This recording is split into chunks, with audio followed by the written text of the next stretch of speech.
السلام علیکم ملګرو. پاکستان او د آیرلند چې کوم د ټي 20 سیریز روان دی، ډېر زیات خوندور سیریز روان دی. په دغه سیریز کې دویم ټي 20 میچ مو شو، دا هم ډېر یو ګرم میچ شو.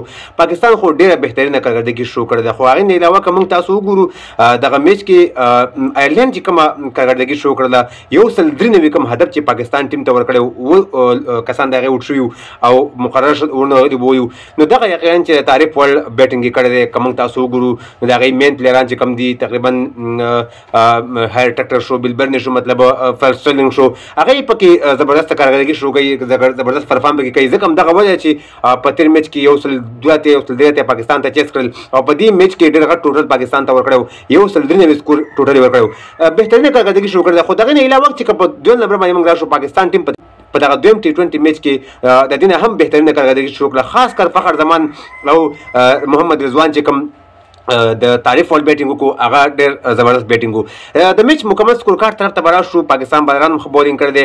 آیرلند ټول ټیم 193 سکور وکړل. د پاکستان بولینګ طرف ته که راشو، په 193 سکور چې کوم آیرلند کړی، پاکستان بولینګ کې شهنشاه افریدي په څلورو کې 9 سکور وکړي، 3 غټې وکټې د خپل ټیم لپاره اخیستې وي. دې نه علاوه عباس افریدي په څلورو کې 3 سکور کړي او 2 وکټې د خپل ټیم لپاره اخیستې وي. ټولو بالرانو پکې ښه بولینګ کړی، محمد عامر هم پکې ښه بولینګ کړی، نسیم شاه هم پکې ښه بولینګ کړی، دغه شان د سراج شاداب خان ایوب ټول هلکانو ښه بولینګ کړی.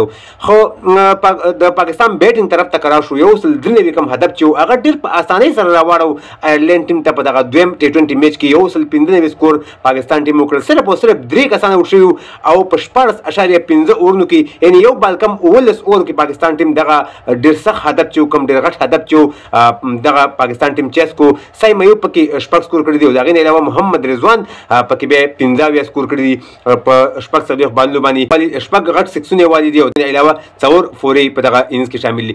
فخر زمان طرف ته که راشو، 28 سکور یې کړي دي، صرف او صرف په 4 بالونو باندې 6 فورې او 6 سکسې والي دي.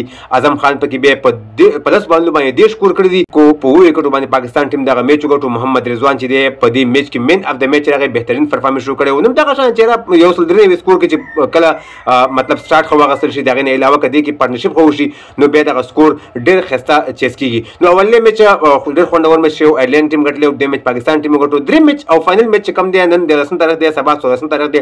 په 16 تاریخ په تر سره کیږي د پاکستان او د آیرلند ډېر خوندور فائنل میچ دی. دغه میچ مکمل سکور کارت به تاسو سره هم شریکو.